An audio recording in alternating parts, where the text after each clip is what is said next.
வணக்கம்.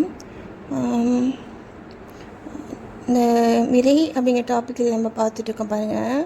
அதில் வந்துட்டு இந்த மத்திமை மொத்த சிலந்தி வளையத்துள் அப்புறம் ஒத்தங்கிருந்து உயிருண்ண மாறு போல அத்தனும் ஐம்பொறி ஆடகொத்தும் நின்று சத்த முதல் ஐந்தும் தானுற்ற மாறே அப்படிங்கிற பாட்டுக்கு தான் நம்ம மீனிங் பார்த்துட்ருக்கோம். சரிங்களா? உங்களுக்கு இந்த பாட்டு புரிஞ்சு அதாவது உங்களுக்கு தோணுச்சு அப்படின்னா உங்களுக்கு நீங்கள் கமெண்ட்ஸில் நீங்கள் சொல்லுங்கள். அதை பார்க்குறவங்களுக்கு அவங்களுக்கும் ஒரு பயன்படும். ஓகேங்களா? இதில் பார்த்தீங்கன்னா இப்போது இந்த அணுவில் பார்த்தீங்கன்னா பதி பசு பாசம் அப்படிங்கிற அந்த துணுக்குகள் இருக்குது இல்லையா? அந்த மாதிரி இருக்கிறத திரும்ப அவருடைய அந்த ஒரு தியானத்தில் ஒரு பார்க்குறாரு. தியானத்தின் மூலமாக பார்க்கும் பொழுது அதை மட்டும் அவர் பார்க்கல.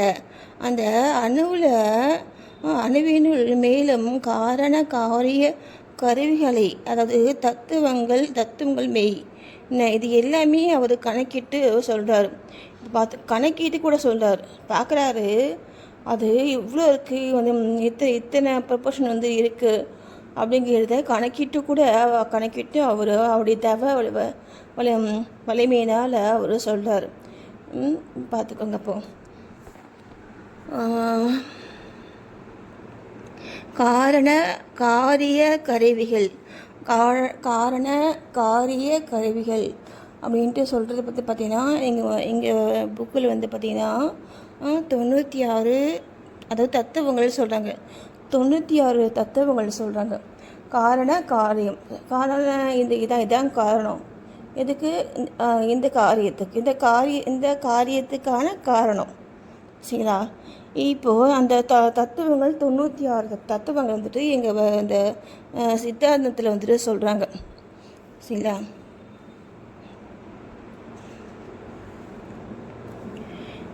அப்புறம் பாருங்கள், இப்போ நம்ம அந்த இதை பற்றி தானே பார்த்துட்ருக்கோம்.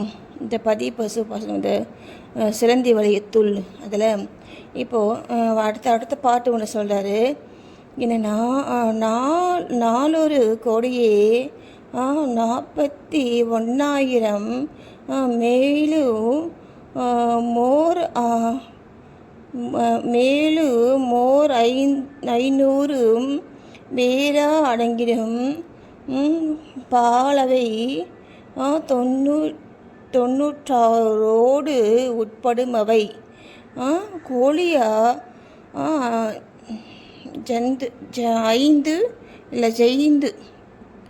ஜெய்ந்து லாகும் குறிக்கிலே அப்படின்ட்டு திருமந்திரம் 2138 பாட்டாக சொல்கிறாங்க. அதுக்கான மீனிங்காக என்ன சொல்கிறாங்கன்னா 4,41,500 மேய்கள் சிறப்பாக இருக்குன்னு சொல்கிறாங்க. எங்கே? இந்த உலகத்தில் நம்ம பூமியிலையா எங்கன்னு தெரியல, இல்லை ஃபுல்லாக பார்க்கலாருங்க. இருக்குன்னு சொல்கிறாங்க. இவை அனைத்தும் 96 என்று கூறப்படுகின்ற மெய்களுள் அடங்கும். சரியா? ஓகே. அவற்றையும் அடக்கி கூறினால் அவங்க ஐகத்தமாக சொல்கிறாங்க, நம்ம உடம்புக்குள்ளே சொல்கிறாங்க. புரியுதுங்களா? நம்ம உடம்புக்குள்ளே சொல்கிறாங்க அவங்க. என்னது? இந்த 4,41,500 மெய்கள் என்ன? உண்மையான பொருட்கள் இதெல்லாம் நம்ம உடம்புல இருக்குன்னு சொல்கிறாங்க. இந்த இவ்வளவும் சேர்த்து இது எல்லாத்தையும் சேர்த்து இது 96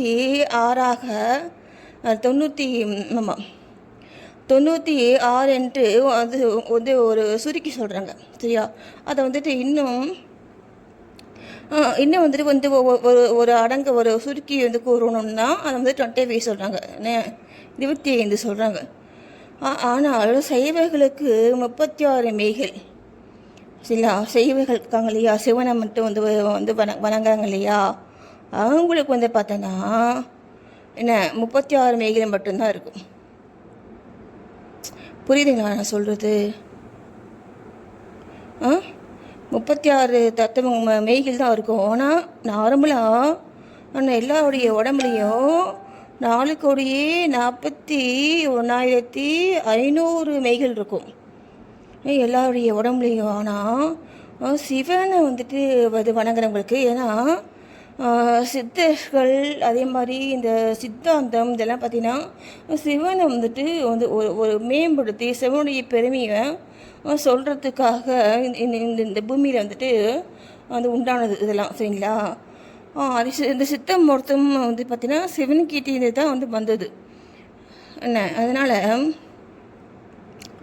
இந்த சைவர்கள் இருக்காங்க இல்லையா, அதை வந்து சிவனை வந்துட்டு வணங்குறவங்க, அவங்களுக்கு பார்த்தீங்கன்னா இவ்வளோலாம் இருக்காது. அவங்களுக்கு அவங்க பாடியில் பார்த்தீங்கன்னா 36 மெய்கள் மட்டும்தான் அவங்க பாடியில் வந்துட்டு இருக்கும் அப்படின்னு பார்த்துக்குவோங்க. என்ன வேலை செய்யும், வேலை மீதியெல்லாம் வந்துட்டு அவங்களுக்கு இல்லை, அவங்க வந்து அவங்கள விட்டு போயிடணும்னு சொல்கிறாங்க. புரியுதுங்களா? அவங்க வந்து சூஸ் பண்ணி வந்துட்டு நம்மளுக்கு தாட்ஸ் வந்துட்டு அவங்க வச்சுக்கிறாங்க சொல்கிறாங்கல்ல, அதை மாதிரி அவங்களுக்கு இவ்வளோ இந்த 4,004 கோடி இந்த கோடிக்கணக்கெலாம் அவங்களுக்கு இது இருக்காது. ஓகேங்களா? அவங்களுக்கு வெறும் 36 மெய்கள் மட்டும்தான் இருக்கும். அப்புறம் அதை சொல்கிறாங்க பாருங்கள், ஆகின்ற 96ஓடும் பொது என்பர். பொதுவாக வந்துட்டு 96 தத்துவங்கள் வந்துட்டு நம்ம பாடியில் இருக்குன்னு சொல்லுவாங்க, சரியா? ஆனால் ஆகின்ற வாராரும் செய்வர் தத்துவம் செய்த நம்முடைய இந்த செய்வர்கள் இருக்காங்க இல்லையா, அவங்களுக்கு ஆகின்ற 7 வேதாந்தி, சரிங்களா? 4 வேதாந்தி இருங்க, வேதாந்தி வைணவருக்கு ஆகின்ற 4.5 மாயாவாதிக்கே அப்படின்னு சொல்கிறாங்க. வேதாந்தி வைணருக்கு, சரியா? வேதாந்திகள் இருக்காங்க இல்லையா, அந்த சைவர் தத்துவம் ஆகின்ற அந்த சைவத்தை வந்துட்டு வந்து சொல்லக்கூடிய அந்த வேதாந்திகளுக்கு என்ன ஆகின்ற, இப்போ அதில் பார்த்தீங்கன்னா 4 அதில் 4ல் வந்துட்டு ஒரு பங்கு தான். எதில் 96ல் 4ல் வந்து ஒரு பங்குன்னா இந்த 96/4 போட்டால் வந்துட்டு 35 வந்து வருமோ? 36. சரிங்களா? இந்த மாதிரிலாம் வந்து அவங்க பாருங்கள், நம்ம இவ்வளோ யோசிக்கிறோம் ஒரு சிம்பிள் மேத்ஸ்க்கு, அந்த இடத்துல பாருங்கள் எப்படி பாடிக்காங்க பாருங்கள். அவங்களாம் இதெல்லாம் புரிஞ்சிக்கிறதுக்கே பெரிய அது ஒரு அவங்களுடைய வந்து ஒரு ஆசை நமக்கு வேணும் இருக்கணும், சரிங்களா? சரி, ஓகே. நீங்கள் புரிஞ்சுக்கோங்க. நீங்கள் புரிஞ்சுக்கிட்டு இப்போ நான் சொன்ன பாட்டை நீங்கள் புரிஞ்சுக்கிட்டு நீங்கள் தெளிவாக நீங்கள் இதெல்லாம் வந்துட்டு பயன்படுத்திக்கோங்க, ஓகேங்களா? அப்புறம் பார்த்தீங்கன்னா இது பாப்பா அந்த அணுவில் வந்து திரும்ப சொல்கிறேன் அந்த பாட்டை வந்து ஒன் டைமு. ஆகின்ற 96ஓடும் பொது என்பர் ஆகின்ற வாரா அருஞ்செய்வர் தத்துவம் ஆகின்ற வாரா அருஞ்செய்வர் தத்துவம் ஆகின்ற 4 வேதாந்தி வைணவர்க்கு ஆகின்ற 4.5 மாயாவாதிக்கே அப்படின்ட்டு திருமந்திரம் 2139 சொல்கிறாங்க, ஓகேங்களா? இப்போது அதுக்கான விளக்கமாக சொல்கிறது, அணுவில் வந்து இப்போ பார்த்தோன்னா குறைஞ்சிது 36 தத்துவங்கள் வந்துட்டு இருக்குது வந்து இருக்கின்றன அப்படின்ட்டு திருமூல வந்துட்டு சொல்லியிருக்காரு. இவ்வாறாக மகத்துவம் பொருந்திய அணு இன்றைய நாளில் சர்வசாதாரணமாக எல்லோருக்கும் தெரியும்படி ஆகிவிட்டது. புரியுதுங்களா? அணுயுகம் என்று சொல்லப்படும் காலத்திலே அணுவை பற்றி தெரியாதவர் இல்லை. இப்போ நம்ம புக்கில் படிக்கிறோம் இல்லையா, செல்லு நம்ம அதனுடைய மார்ஃபாலஜி எல்லாம் இதெல்லாம் படிக்கிறாங்க இல்லையா, அதைத்தான் முடிக்க சொல்கிறாங்க. சரியா? இந்த பாட்டுடைய விளக்கமாக இவங்க சொல்லிக்கிறத பாருங்கள். இது எங்கள் புக்கில் பார்த்தீங்களா? இப்படி தான் இருக்குது பாருங்கள் புக்கு. இப்படியா வந்துட்டு இருக்கிறது. இந்த பாட்டுக்கு என்ன மீனிங்கோ அதை தானே சொல்லணும் அவங்க. ஆனால் அவங்களுக்கு புரிஞ்சு அவங்க சொல்லுவாங்க, அவங்களுக்கு புரியல இல்லையா? அதான் ஃபேக்ட்டு. அதாங்க இந்த சித்தாந்தம், இந்த சைவ சித்தாந்தம் அப்படிங்கிறது அந்த இறையியல் பெற்றவங்களுக்கு தான் புரியும். புரிஞ்சா அவங்க சொல்ல போகிறாங்க இல்லையா? ஓகே, நெக்ஸ்ட்டு என்ன நாளைக்கு பார்க்கலாம்.